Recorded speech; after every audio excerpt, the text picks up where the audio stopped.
they'll let you know though, right? Sometimes they do, but most of the time they don't. We'll capture it somehow and try to get copies to you guys. So.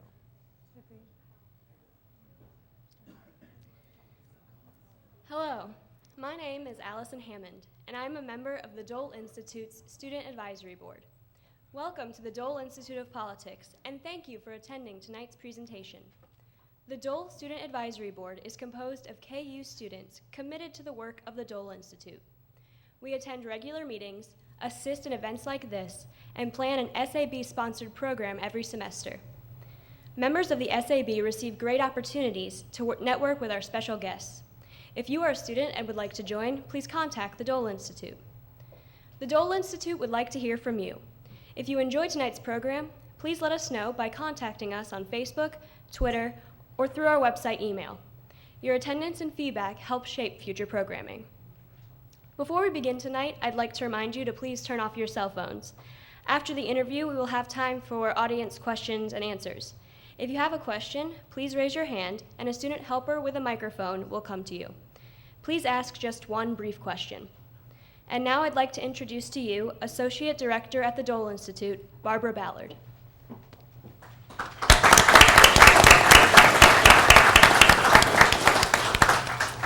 Thank you very much.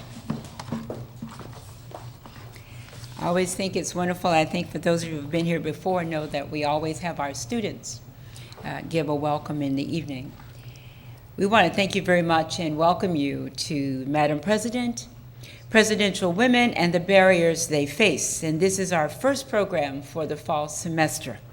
I would like to give you just a quick review of some of our programs that we will be having and hope that you will find time to attend. Our fall study group. Most of you know we have had a Republican fellow and a Democrat fellow, so we have two different days that we have our study groups. This year we're going to have one group, one study group, and I think it will be absolutely fascinating. It's an Election 2012, an inside look, and it starts next Wednesday at 4, and we will have Republican strategist Nancy Dwight and the former Obama National Campaign Manager Steve Hildebrand, and they will discuss the electoral map week by week. So every week you can come from 4 to 5:30 and hear what's going on this week according to Nancy Dwight and Steve Hildebrand. And there are 7 days of that.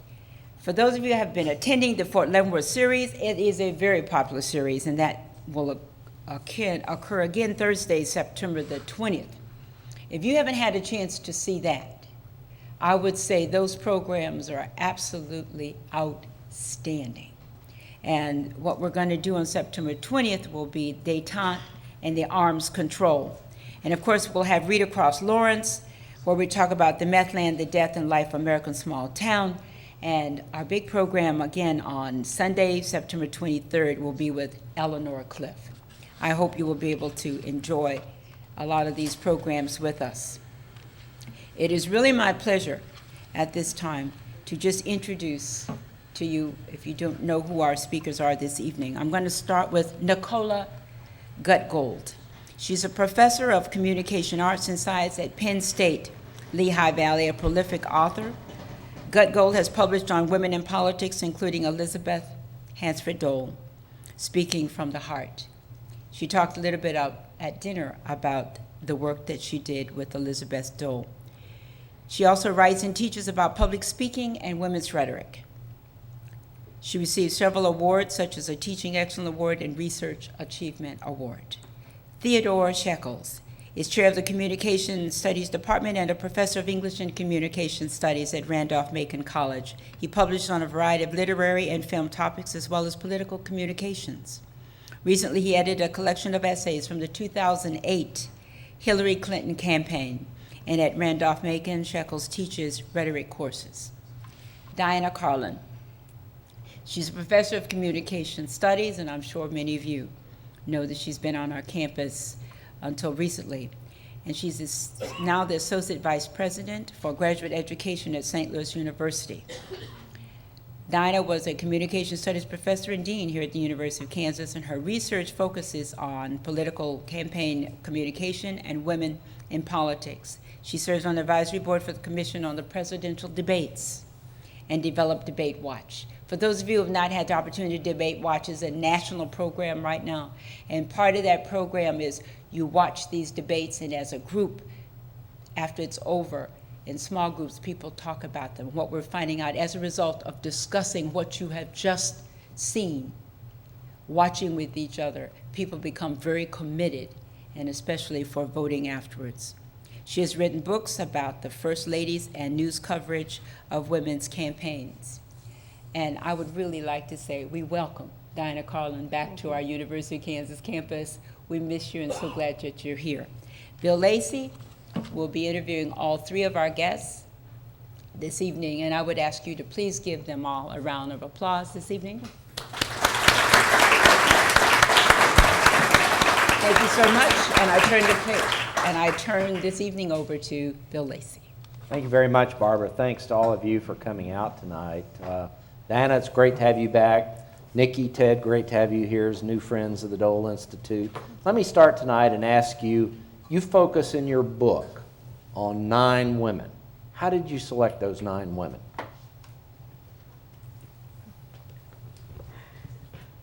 I think the best answer is, we could have looked at more, but within the confines of a book, you can only do so much. So we wanted diversity. We wanted Democrats, Republicans. We wanted different parts of the country. To some extent, we wanted different ages.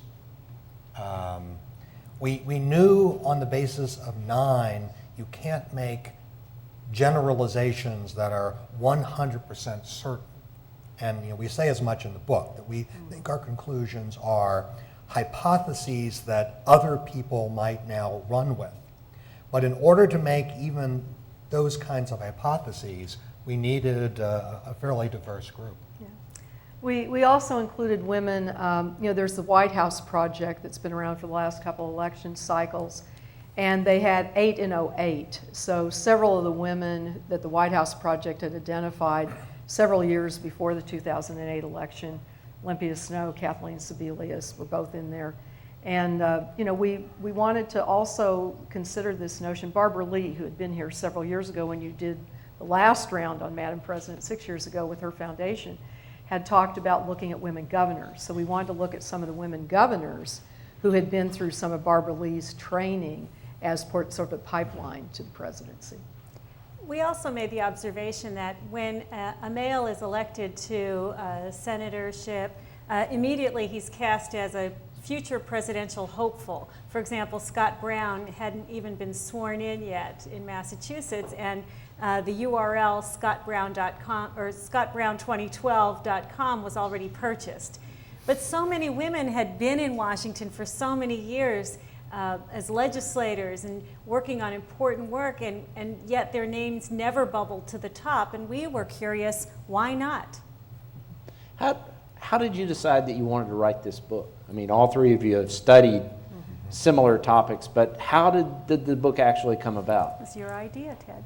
It's Ted. Well, I guess it was my idea.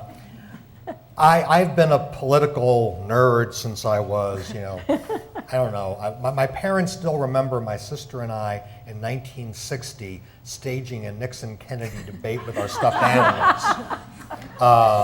My elephant beat her rabbit. And during all of those years of nerddom,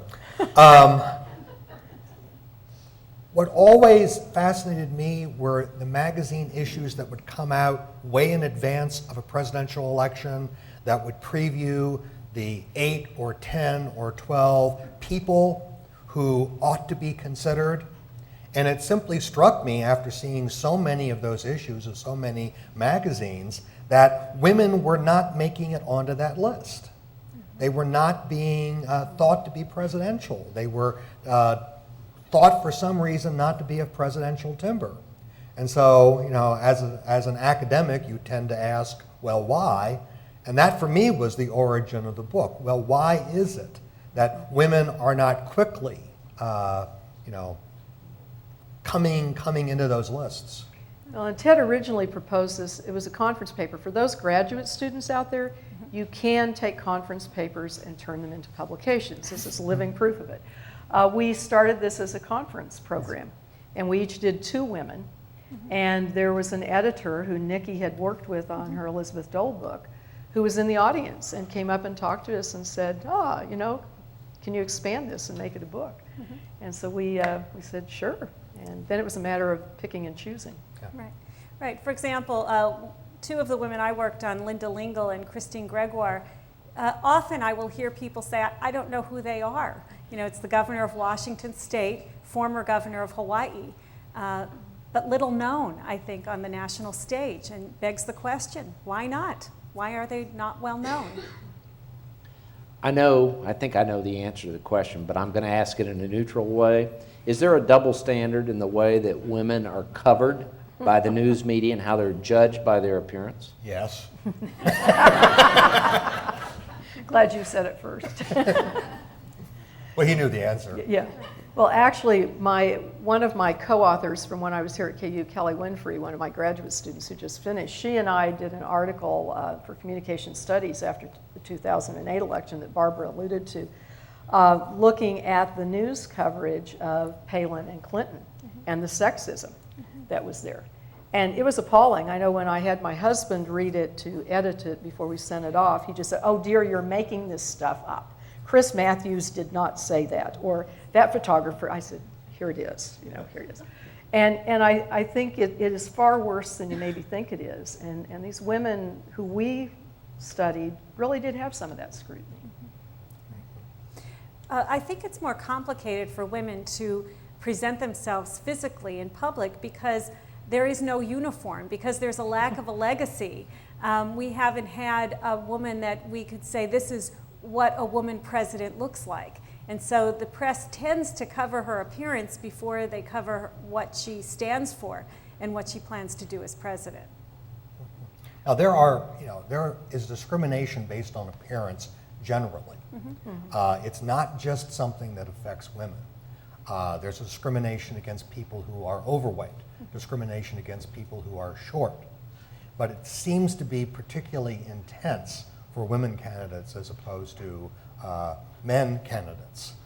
Chris Christie, should he have run or should he run, will certainly get some attention because of his weight.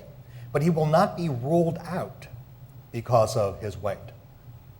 A woman, comparable woman, might be ruled out. And a good example of that is Elizabeth Edwards. When her husband was vice president, she was ridiculed for her weight and her appearance. And even after she died, I can recall reading some articles about her that pointed to her appearance. And I think it's an example of the scrutiny that women feel when they run for office or when they're even spouses of a candidate. Yeah. Why, though, in studying this, why did you find that to be the case? Because I can't remember a single time somebody saying, why is the president not wearing a suit today? Or why is Governor Romney wearing jeans today instead of wearing a suit? You just, who's wearing, I had a candidate once who was noted for wearing Gucci loafers, and that did make the media, but that's the only example I can think of that with men. Jimmy Carter with his cardigans. Yeah. If you remember, those of you who are old enough And to blue remember, jeans. And blue jeans, yeah.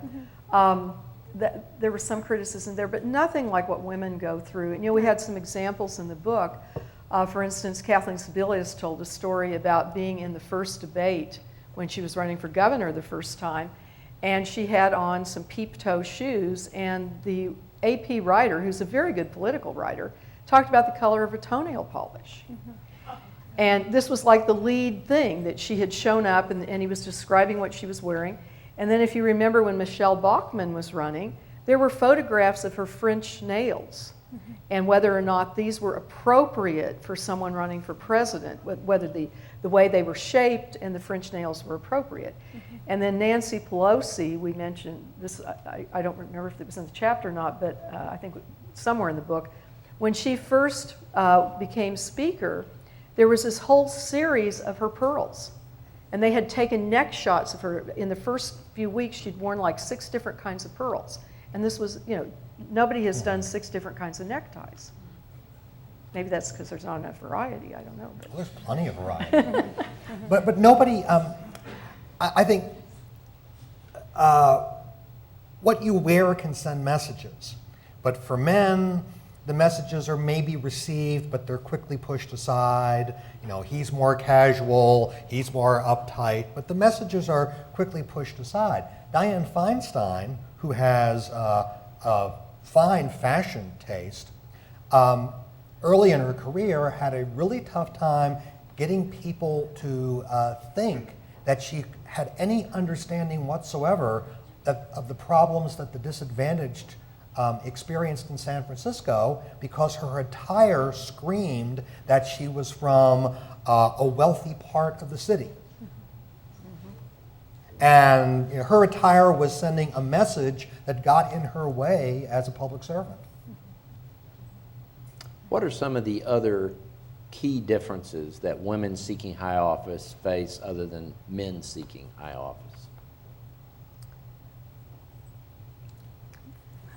Well, there are so many. I mean, Yeah. you know, one where of do you the, start? we were talking about this a little bit at dinner time. The fact that a woman needs credentials that are of the highest caliber, whereas, as I mentioned earlier, a man who just comes onto the national scene, who's perhaps just elected senator, can run for president or be seen as presidential, whereas a woman needs foreign affairs experience. You know, she needs to preferably be a governor, and that's some of the work Barbara Lee has done with Keys to the Governor's Mansion, the idea that it wouldn't be acceptable for a woman to just get elected president from a Senate position. She would need more than that. So that's, you know, the highest level of credentials, whereas we'll accept a thinner resume from a male candidate because he looks the part. Yeah, we were talking about this at dinner, that you know, a male candidate, they'll say, well, he can appoint a vice presidential, you know, running mate who can fill in the gap.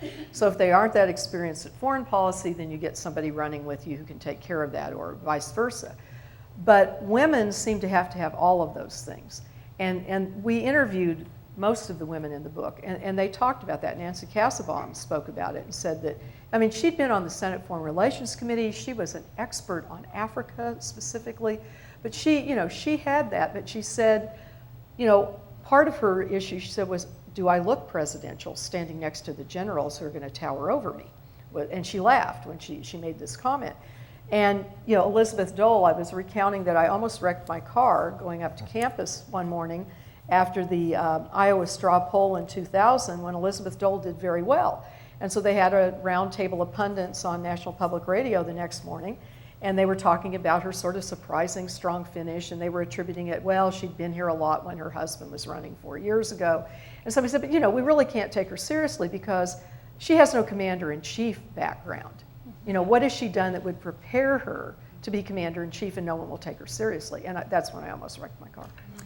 I think. I would point to two other things. Women have to worry about appearing too feminine or too masculine. They're negotiating a minefield there, and either way they go, there are problems. Now, men perhaps have to worry about appearing too feminine, but no one is going to say, oh, he's too masculine to be president or a senator. So it's a lot more complicated for a woman. And also, I think a male candidate can be more aggressive without running the risk of being labeled in some way. So I think that you know, there are barriers, but there are also factors that women are caught in, areas where they have to take a carefully nuanced approach, where men are a lot more free to just move. Also, women have been fantastic surrogates for their spouses who've been running for president. Elizabeth Dole was a very good example. She was such a powerful campaigner. She had her own plane. She crisscrossed the country working on behalf of Bob Dole. She spoke so lovingly and engagingly and convincingly on his behalf. I have not seen a male spouse at the caliber of the women we have had. And I think it's fair to say Bill Clinton was both Hillary Clinton's best ally and worst detractor when she ran for president. And I think Bob Dole also had a little trouble with the surrogate role.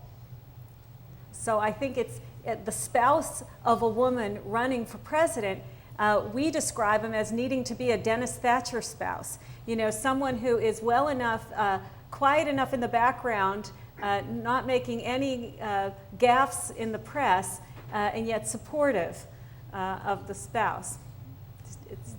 We haven't seen it yet. Okay. And in defense of those men, the role hasn't been defined. No. Right. No. So it's not that they're messing up necessarily. They don't know what the role of male political spouse is. And two women who've been very prominent, Hillary Clinton and Elizabeth Dole, have both their spouses are very prominent politicos in their own right. So they want to get in there and say something. That's been their life as well. So it's tricky. It's a very interesting discussion. We talked at the outset that you wrote about 9 different women and how you selected them. I've selected 4 that I actually want the 3 of you to spend a little bit of time developing your thoughts on them. Now, 3 of them have kind of a direct relationship to the Dole Institute in Kansas, and then one of them is just one of the most prominent United States senators. So we'll just start. Each of you, I believe, kind of took the lead on these chapters. So if the person who took the lead on the individual person could kind of start, but then the rest, the other 2 could kind of jump in. Let's start with Senator Elizabeth Dole. Nikki, I think you're the one who did that chapter. Well, one thing I'd like to mention about Elizabeth Dole that I think she was really penalized for as a presidential candidate is her preparedness. Now, I don't know about you, but when I go to hear a speaker, I like someone who came prepared to speak well. And Elizabeth is known to prepare extremely well for her speeches. I interviewed Elizabeth Dole twice. I interviewed Bob Dole, and Bob Dole was a little bit funny. I put this quote in the book. I said, tell me, Senator Dole, how you prepare for your speeches. He goes, I give them once. And that's how I prepare. He goes, that's why I'm not any good. He goes, but in contrast, he said, Elizabeth, I can hear a voice coming out of the kitchen, and that's Elizabeth practicing her speech for tomorrow. She might have given the speech 28 times, but she's going to practice it one more time to make sure she's very good. And I've seen her speak in public, and she's eloquent, and she's engaging, and she's excellent. I've been teaching public speaking over 20 years. She has all the qualities of a good speaker. As a presidential candidate, her perfectionism as a speaker was cast in the negative. The press would write that her assistants count how many steps there are to the podium. Well, that's a good thing to know if you have to walk the steps. But yet she was seen as overly prepared, perfectionistic. Male candidates, in contrast, would be described as disciplined and on message. So I think that that's a big drawback that I think Elizabeth Dole faced, and it wasn't her fault. She was doing something that most audiences appreciate their speakers to do, and that is come prepared and speak well. So that was one big way that I think she was penalized in the press. When she ran for president, though, she had not held elected office, and so I think that was a big drawback for her. She subsequently won a Senate position, the Republican Senate seat from North Carolina. She served 1 term, and that would have qualified her more if her presidential race came after that. I think that was a real drawback for her. The one other thing I would say is that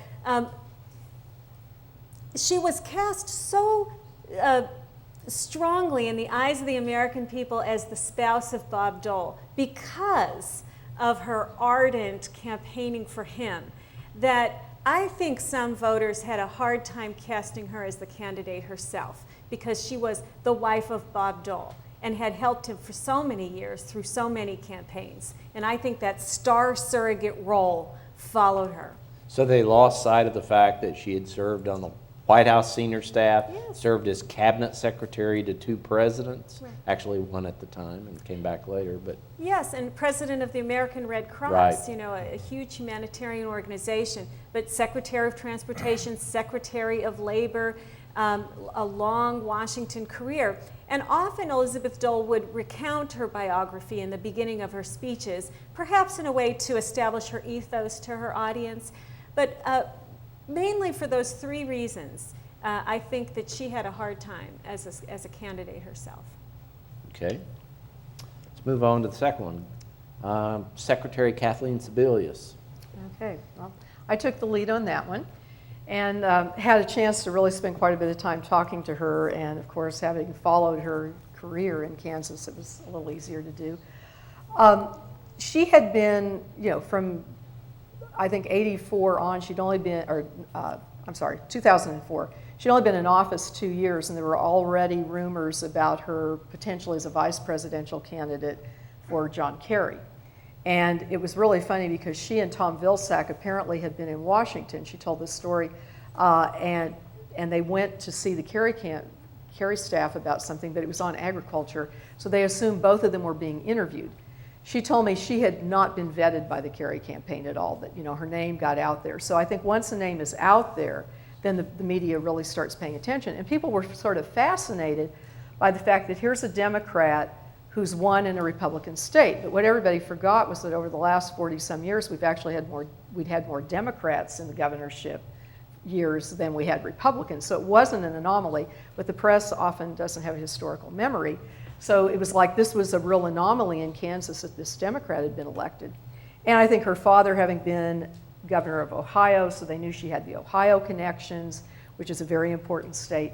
So she really captured the national attention very quickly. And they had her showcased, at conventions and all. But then by 2008, she really was becoming a serious contender for vice president. And when she endorsed Obama, that also moved her stock up. And if you all remember, she was in the running. She was probably one of the last 3 or 4 people Obama was considering. And a lot of the newspapers around the country were saying this really should be the choice. But there were a lot of things really against her. One was her speaking. Let's talk about the communication piece.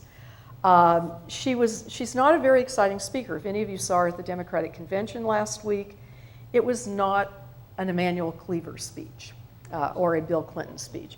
It was a very measured speech. You could tell she was reading off a teleprompter. It was very solid information, but almost monotone. If you hear her off the cuff, she's very different, but she can't really do a speech very well where she's reading off a transcript. And she was really savaged in the press by it. And when we did the program, when we did this at the communication convention, I actually brought a clip of John Daly or Jon Stewart on the Daily Show, really lampooning her speech that she gave in response to President Bush's last State of the Union. Anybody who's given the response to the State of the Union is somebody who's perceived as an up-and-comer in the party. It was not well done. If any of you, I'm seeing some heads shaking. And Jon Stewart had a great time lampooning that speech. And a lot of other people had written about that. So from a communication perspective, she was not that inspirational. But also, Kansas wasn't going to bring anything to a ticket for either John Kerry, and that was a lot of what was written in 2004 by all the Kansas media. She's not going to bring a whole lot here. And that was true. Plus, she didn't have foreign policy experience. And when I talked to her, she said really the thing that made the difference in Joe Biden versus her was the foreign policy experience, and she agreed that that was really essential. So she had, several strikes against her, but she's obviously been a very good cabinet secretary. And, who knows where that may take her in 2016. Okay. Our third, I suspect I know who took the lead on that too, is Senator Nancy Kassebaum. Yes. Well, we put Nancy Kassebaum in for several reasons. One, she was the first woman elected to the Senate in her own right. There was an article, a political science article written about 30 or 35 years ago about the women in Congress, and the title was Over His Dead Body. And there's still quite a few women in Congress who got there because their husbands dying.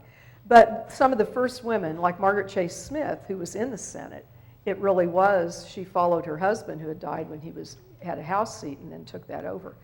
And so Kassebaum was the first one who had never followed a spouse. And that, once again, gave her a lot of attention. Plus being Alf Landon's daughter. And it was a very highly visible race. It was covered, even one of the London newspapers commented on it the day after the election. So, here we have one woman in the Senate. So if you're one woman, you're going to get a lot of attention. 2 years after she was elected, she was like one of the temporary chairs of the Republican National Convention. People were already touting her as a national force and a national figure. And she had a lot going for her that I think really did commend her to be on a ticket, if not presidential, at least vice presidential. And that was, she blended what Ted was talking about. You know, those of you who remember Nancy Kasselbaum, I think she's the perfect example of the way a woman politician should communicate. She can be very forceful, but very feminine at the same time. And I remember watching her on C-SPAN, grilling somebody in a Senate and Foreign Relations Committee hearing one day, where they were not giving her the answer she wanted. And instead of, really being aggressive, she kind of shook her head and she had her pencil. She goes, well, maybe you didn't understand my question. Let me rephrase it. So then she goes, well, okay, that's closer, but maybe I can become more specific. It wasn't her question. This person didn't want to answer.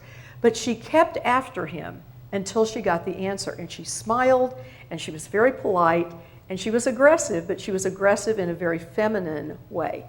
And she really balanced that. When she ran for the Senate the first time, there were 2 ads I'll never forget. She was pumping gas in one and wearing a shirtwaist dress, looking like a good Kansas housewife.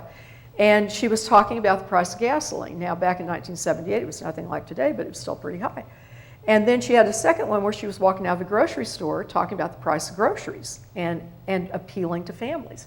So she had that common touch, and she was also able to attract a lot of Democrats. But there were a couple things that I think really held her back. One, she was a moderate, and we all know that the extremes tend to dominate parties, especially in primaries, and we talk about that in the book.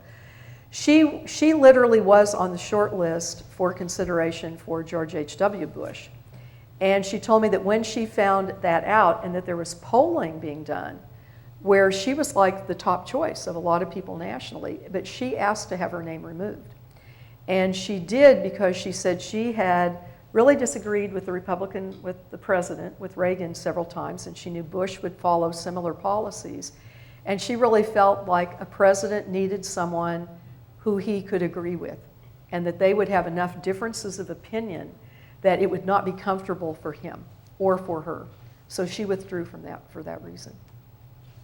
Okay, very good. Our fourth that I wanted to highlight, Ted, is Senator Dianne Feinstein. Yeah, I'm left. Kathleen Hall Jamieson is the former dean of the Annenberg School of Communication at the University of Pennsylvania. She is a prolific political communications scholar, and several years ago she wrote, I think, a very good book which outlines a number of double binds that women are in when they run for public office. And Dianne Feinstein was, I think, amazingly able to overcome most of these double binds.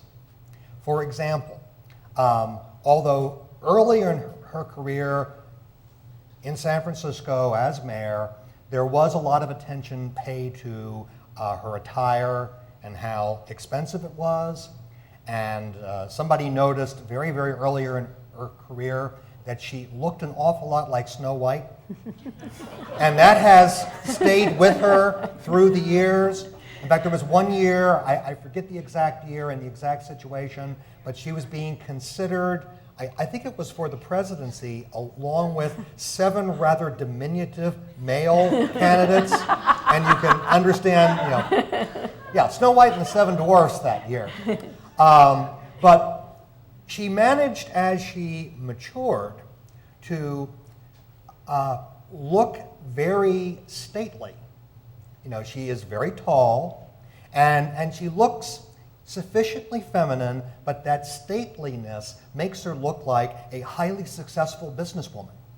So feminine, yes, the careful attention to attire, but at the same time, the height, the stateliness, she overcame, she found a way to work the masculine-feminine double bind. It's interesting, and we do this in the chapter on Feinstein, compare her style with Barbara Boxer's. They were elected to the United States Senate in the same year.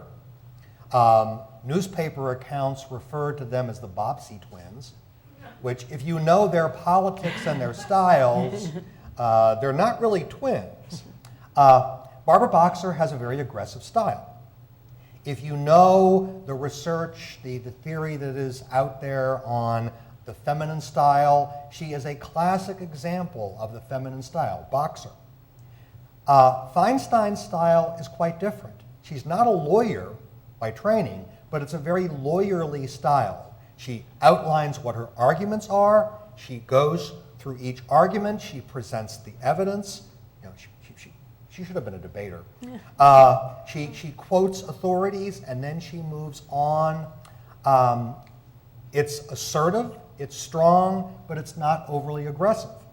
So she avoids a lot of the problems that women quite frequently face. You know, she manages to finesse almost all of the double binds that Jamison talks about. What hurt her was the fact that I think the chapter begins by talking about her as a moderate. The more accurate term is really she's an independent. Some of her political positions are positions that liberal Democrats simply do not like. Her position on capital punishment, for example. On the other hand, there are positions that she has taken down through the years that Republicans certainly do not like.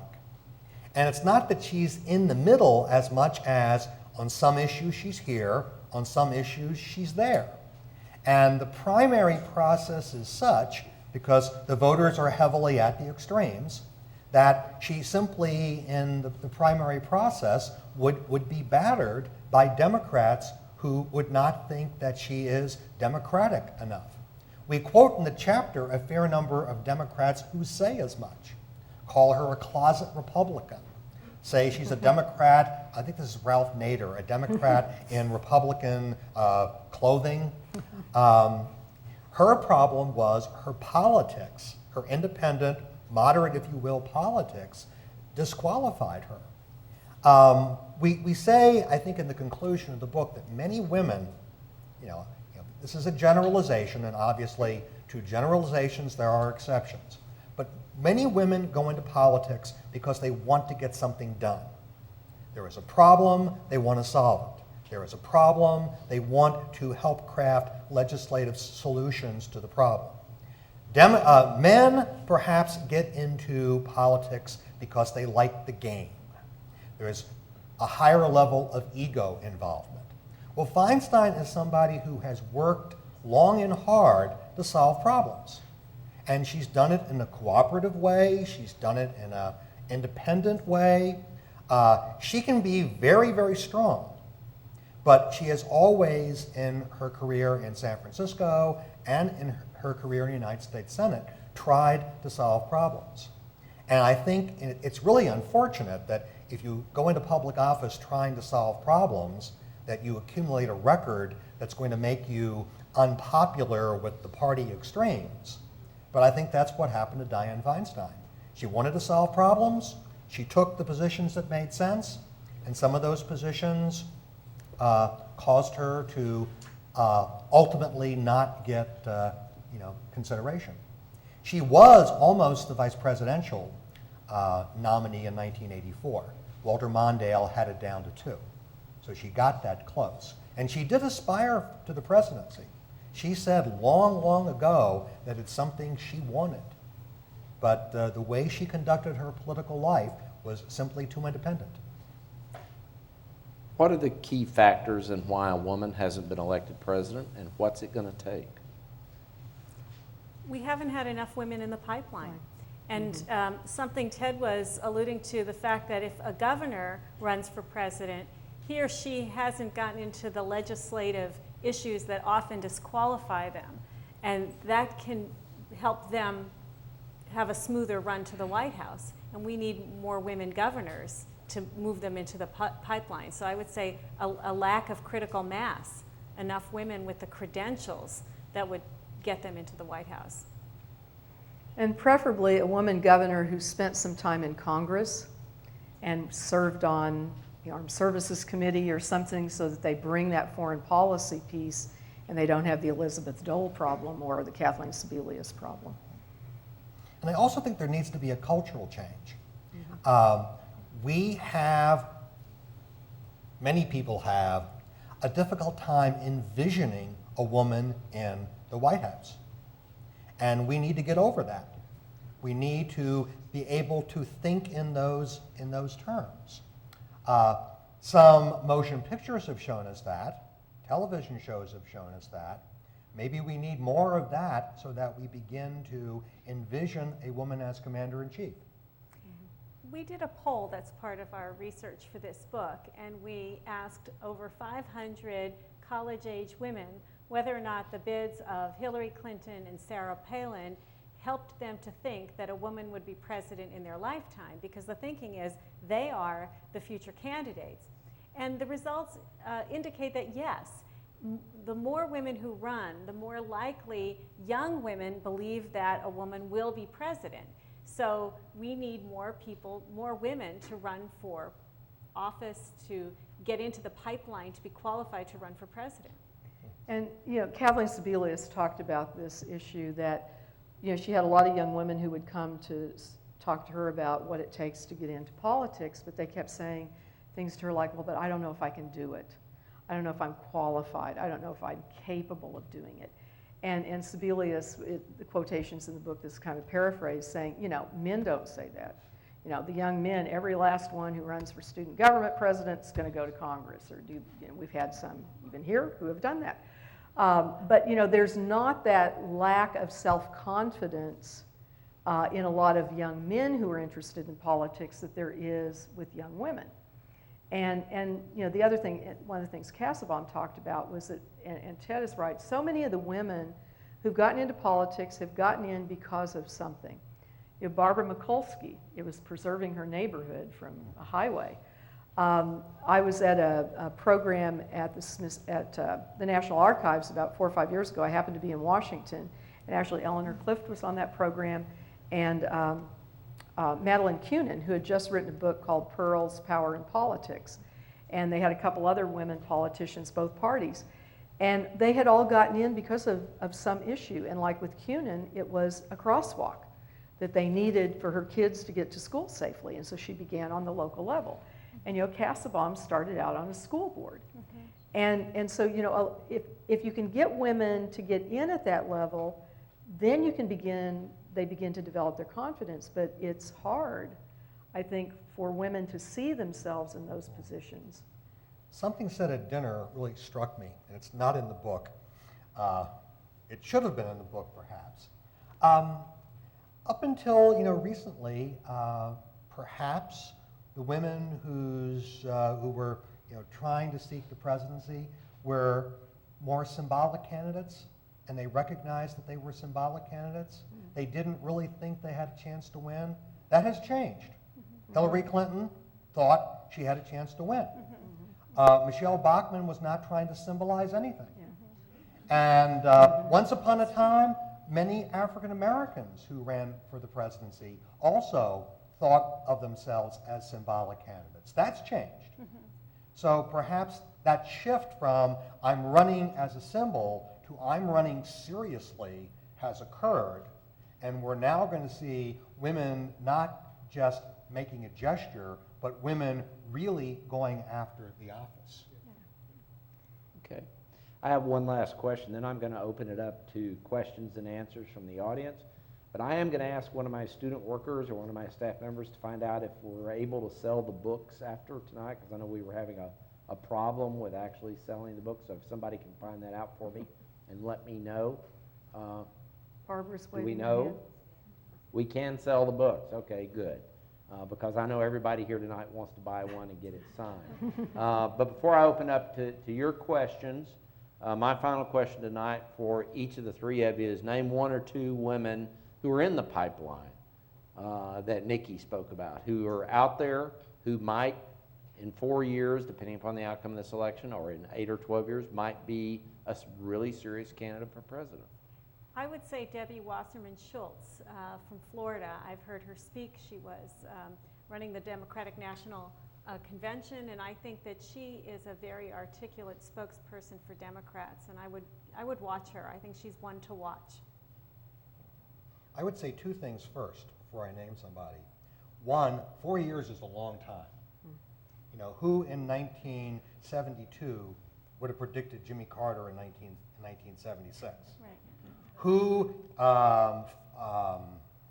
8 years ago would have thought Barack Obama would be the standard bearer in 2008? Right. So 4 years hence, you know, the woman could be somebody we're not even thinking of. That's one thing I'd say. Second thing I'd say is when you asked the question earlier, I had a hard time thinking of a name because it strikes me that we are in something of a gap. We are seeing women who were part of second wave feminism, women who try to make a statement, reaching that point in their career where they are retiring, when they, at that point where they're beyond running perhaps, although it didn't stop John McCain. And that's something we talk about in the book, age, and how women politically age faster than men politically age. But there seems to be a gap between that generation and a new group that is coming up. So it is really hard to point to somebody in the pipeline. But the person I would point to is Nikki Haley. I think that you know, she has managed some things in South Carolina very well, and you know, of course, she has, you know, the advantage of ethnicity, bringing diversity to the Republican Party. I think that you know, given that, you know, one might argue that the Republican Party needs diversity, I think that would be a big plus for her. Yeah, we all kind of looked at one another when Bill asked us this question in his office earlier, because I agree, the pipeline is a little thin right now. Susana Martinez, the governor of New Mexico, if you buy this idea that we tend to elect more governors as president than we do members of Congress, I think Barbara Lee is right. I think that's where the pipeline's likely to come from. She's very articulate. She's only been in office for a couple of years, but you know, give her 6 years, depending on how she's groomed. I think she has some potential. Elizabeth Warren, kind of depends on what happens in a few weeks with her. But she, you know, and if she's elected, I think she's somebody everybody's going to look at. So I think there are a couple. We just need to get more women elected as part of it. We only have 17% of the Congress as women right now. And some research that had been done at the Eagleton Center at Rutgers several years ago said that really to make any kind of a difference, you need at least 25% of women or minorities or whatever in a body. And so, you know, Ted talked about changing the culture. Part of that culture, I think, just comes with the composition of Congress, seeing more women having an opportunity to chair important committees. You know, one of the unfortunate things is because a lot of the women we profile in this book who are still in Congress, like Olympia Snowe, she's not running again. Mm-hmm. And she had the same problem Dianne Feinstein had, but on the Republican side. So a lot of the women are giving up on it or don't, you know, really see themselves as being able to compromise getting things done in order to please a party for primaries. One other thing, for various reasons, women are achieving seats in the House before any place else. And besides it just being easier for anybody to get elected to the House than the Senate or to a state house, I think the focus that many women have on local issues, on solving problems where they live, is pushing women into the House. There is a real prejudice in the country electing somebody whose only experience is in the House of Representatives. It's thought to be, you know, don't tell members of the House this, but it's thought to be, you know, the minor league. It's thought to be the B team. They don't really know national issues because they're serving just their local constituents. And so I think there's only been one president, except for Gerald Ford, who wasn't elected from the House. Does that sound about right? That's right. So women may be getting into the House, but getting into the House may not get them into the White House. It's going to take governors and senators. Okay, Let's open it up to questions and answers. If you have a question, raise your hand and wait for a microphone to come to you. And let's give students a chance to ask questions too. So, Caitlin, if you've got one, we'll start with you. Ask if you deal with the issue of children with women candidates in your book and how you do that, because I think that's a very important image that people have. What, is she a good mother, and at what age, and so forth. Okay?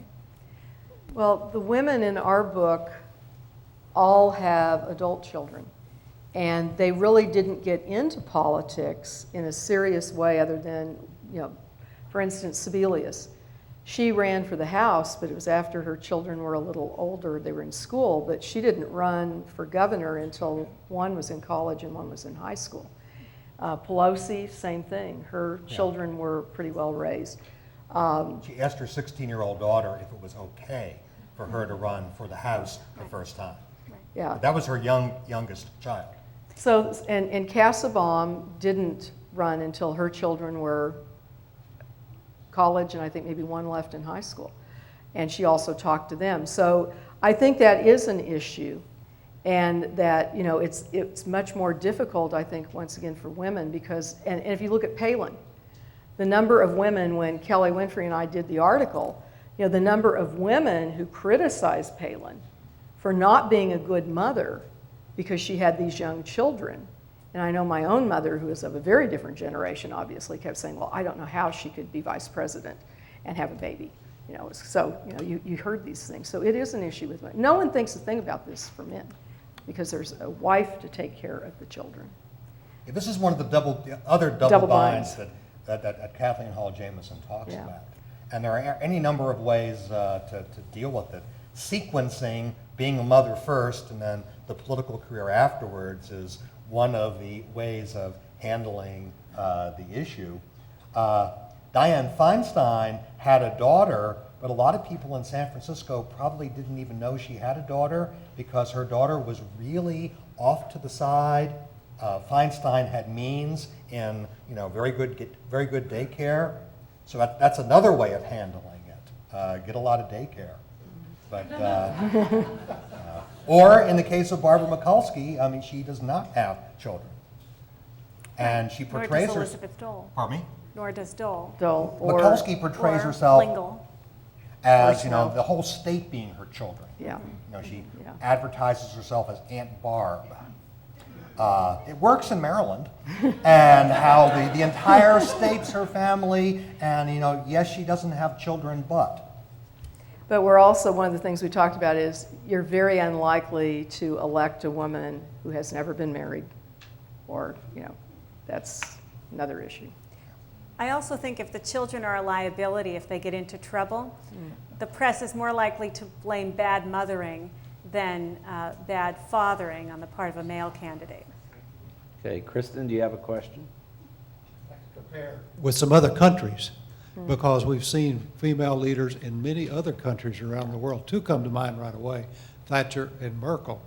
What's different there than what we're experiencing here? We talked about that a little bit earlier. We said in other countries there's gender parity. There's an equal amount of male and females in the pool to run for elected office. We also talked about family legacy in some countries that is part of the leadership in other countries. But obviously we're really lagging behind. Yeah, parliamentary systems make it much easier than our system does. And there are constitutions that state specifically what percentage of the representatives in parliament need to be women.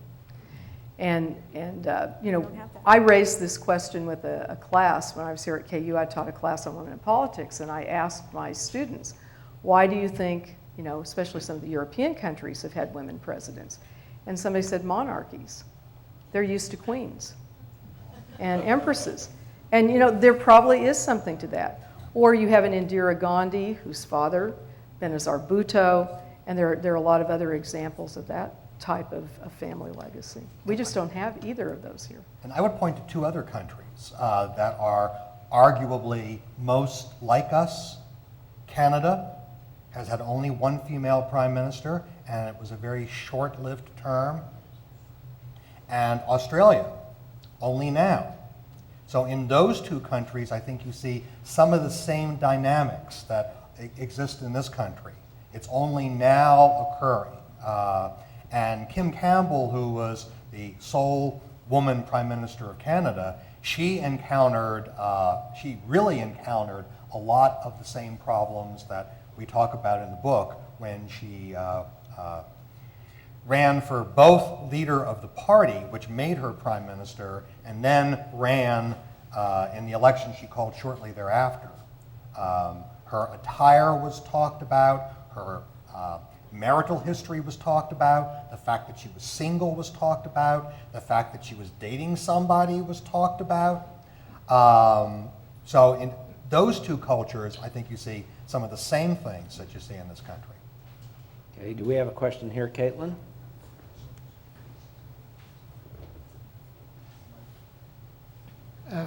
Women have had to juggle more roles through life. Do you see this as an advantage overall today or for the future in climbing the greasy pole, ignoring the fact that because they start later, maybe they won't get that far up on the greasy pole, but they ignore that one, and just this flexibility or juggling of roles, is an advantage or a disadvantage in the future? Well, a book I wrote about Elizabeth Dole describes her rhetorical style as rhetorical multitasking.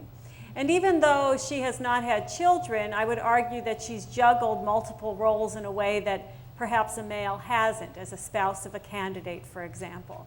And so I think that successful women politicians are able to address a number of constituents when they give a speech. For example, Elizabeth Dole would speak about her role as American Red Cross president. And so she was able to bring that kind of a role to what she would propose she would do as president of the United States. She would also talk about how women are more consensus building, and it comes from having to juggle so many roles in other areas of their lives. So perhaps there's something to that. But perhaps as families are moving to a more egalitarian life where men juggle many roles too, that will also recede. And I think it's probably better if it does.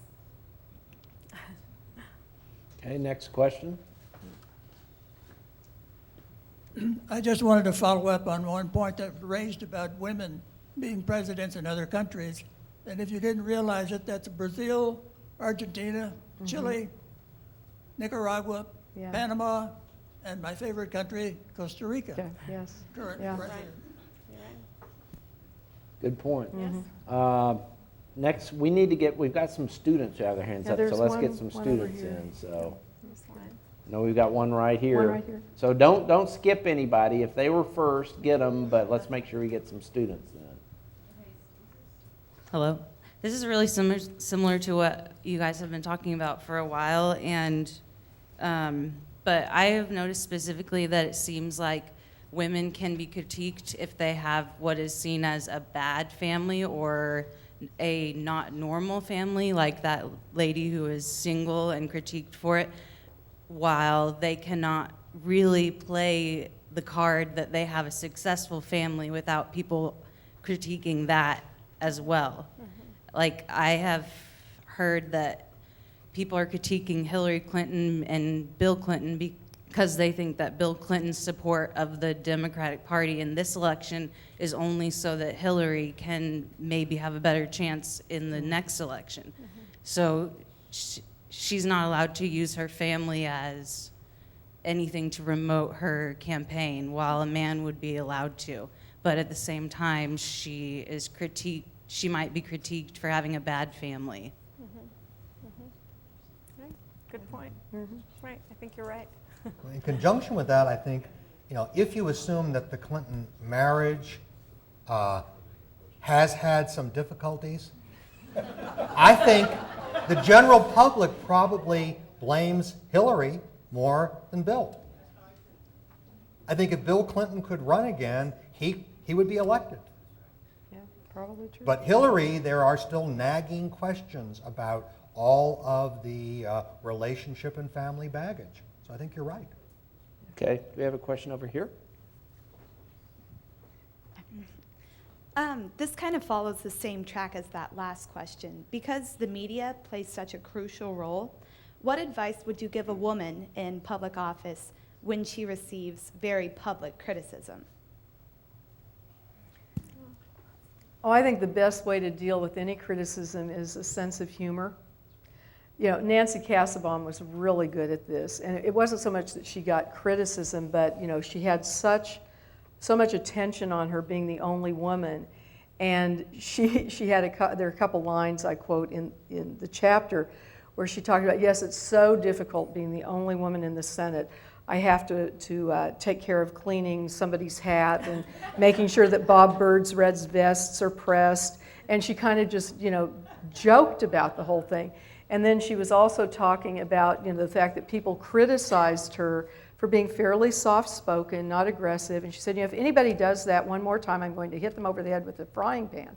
You know, and so if you can approach it with some humor, I think and that was where Bob Dole, being where we are right now, Bob Dole was so good at that. Mm-hmm. And you know, we all teach communication, and it's one of the things we tell our students is that humor is the best way to deflect a really tense situation, and if you can laugh at yourself, then you're fine. Right. You know, when Elizabeth Dole made an exploratory bid for the presidency, Bob Dole created some negative press for her campaign when he said he was going to give $1,000 to John McCain. And he said, you know, just because your wife is running for president doesn't mean you can't support another candidate, but the press pounced.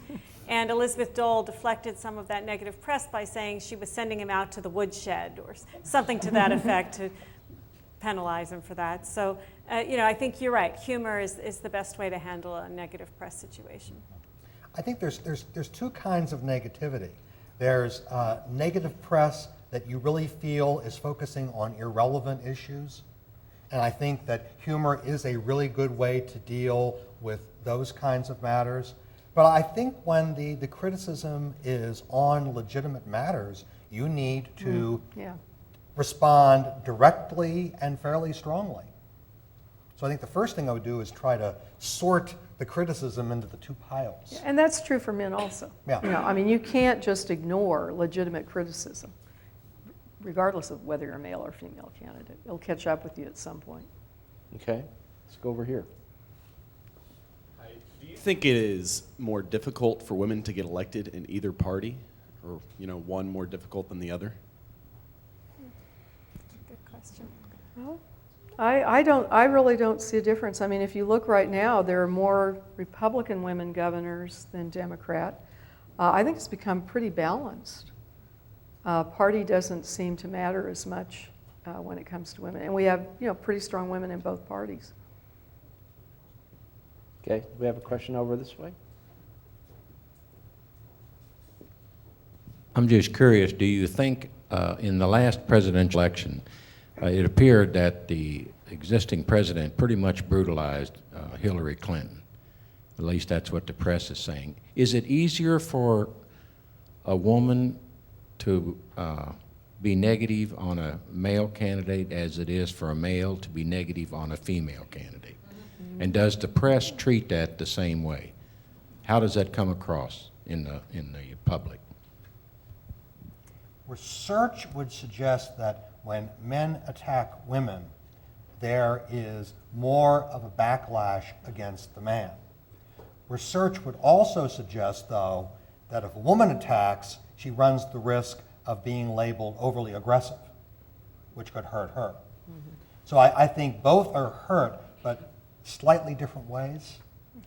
Yeah, if you remember in the vice presidential debate, which it had more larger audience than the presidential debates did. Everybody was just waiting for Biden to do something to sort of insult Palin. That was why everybody was watching, and he was very well behaved. There is some research that shows that if you can keep it from being one-on-one, so for instance, women tend to run as many, if not more, negative ads against men as men run against them. So women can use the negativity, but if it's not this direct kind of attack, then I think it's a little easier for them to do it. Okay, we're going to take two more questions. We have one here, and then we have one right up here on the front. Hi. I was wondering, you talked about second wave feminism and there being a gap right now sort of between second and third. And I read a book a while ago called Big Girls Don't Cry. You may be familiar with it. And it was written by a feminist, and she criticized Hillary for not calling upon her feminism more during her campaign. She sort of rarely acknowledged the fact that she was this female trailblazer until really her concession speech. Right. And then Palin obviously also has some criticism on how she dealt with feminism. And now, you know, being a feminist is still sort of it's still sort of a bad word. And so I was just wondering how do you think a female candidate would approach feminism, and how would they, I guess, just approach it? That's a great question. Well, go ahead, Nikki. Well, I don't think she should call attention to her trailblazing efforts while she's running, because I think that too many women your age cannot relate to some of the obstacles that she faced. More women than men are in law school and medical schools now. And so when Elizabeth Dole would describe how she was one of 24 women at Harvard Law School, it's really an older notion at this point, and I think it distances her from the younger audiences. So I don't think it's a good idea for our modern women candidates to keep describing the obstacles that they faced and how unique they are, because we tend to resist voting for someone who's the first of anything because it seems scary and probably not a good idea because we've never done it before. So I think taking attention away from that is better. And not labeling issues as women's issues or feminist issues. And I think all the women in the book really didn't run as women. There's a book called Running as a Woman, Witt, can't remember the first name now. But when Pat Schroeder ran the first time for Congress out in Colorado, somebody asked her, "Do you plan on running as a woman?" And her response was, "Do I have another option?" And it's obvious that this is a woman. It's obvious we've never had a woman president. So I don't think you need to make a point of it. And all of these women have been very successful in getting legislation through that has impacted women, but they've framed it in a way that it's not a woman's or a feminist kind of issue. And every one of them has examples of that. And if you stop and think, at one time, education was really considered more a woman's issue in a state legislature, until in the 80s we began connecting it to economic development. And once it became an economic development issue, then it's no longer a woman's issue because she takes care of the children. This is now everybody's issue. And there's one thing that the younger people in the audience need to understand, okay? For us, for our generation, women, and also many, many men, feminist was a positive word. It was a good thing, very good thing. And so you've got these women who embraced feminism, who think it's a good thing, and have now discovered that it's not working anymore. And there are, the women I teach don't want to be identified as feminists. It's the last thing they want to be identified with. And then you ask them, do you believe in this? Do you believe in this? Do you believe in this? And they say, yes, yes, yes. And, I just go, well, you're a feminist. But the label is a problem. And so you have many women not wanting to use the label, not wanting to send signals that are associated with the label, because they know there is a group of voters out there who don't see it the way our generation saw it. Okay, we have time for one last question. I think you've had your hand up since the very beginning of the Q&A session. How does race and ethnicity intersect with the other barriers that women face? And are there additional challenges that a woman of color might face? Great. Well, when Shirley Chisholm ran for president, In 1972, she said that voters were more sexist than racist. And I think that that thinking is still holding true today. I'm not sure if my colleagues here have ideas on that. You mentioned Nikki Haley having an ethnic advantage. Maybe you want to expand on that.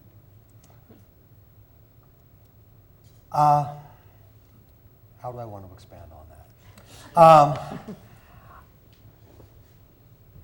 This is a difficult question because and if people of color want to say, no, no, no, no, no, you're wrong, please do.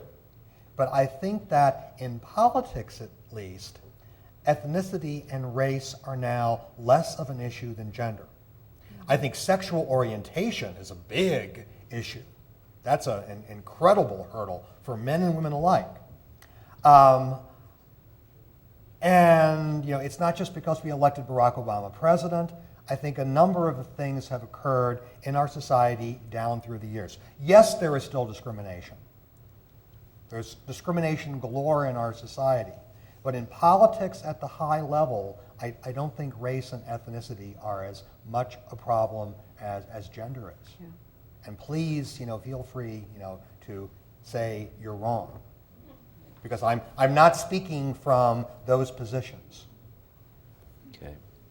Nikki, Ted, Diana, thank you all so much for a wonderful program tonight. Thank you for the opportunity. Thank you.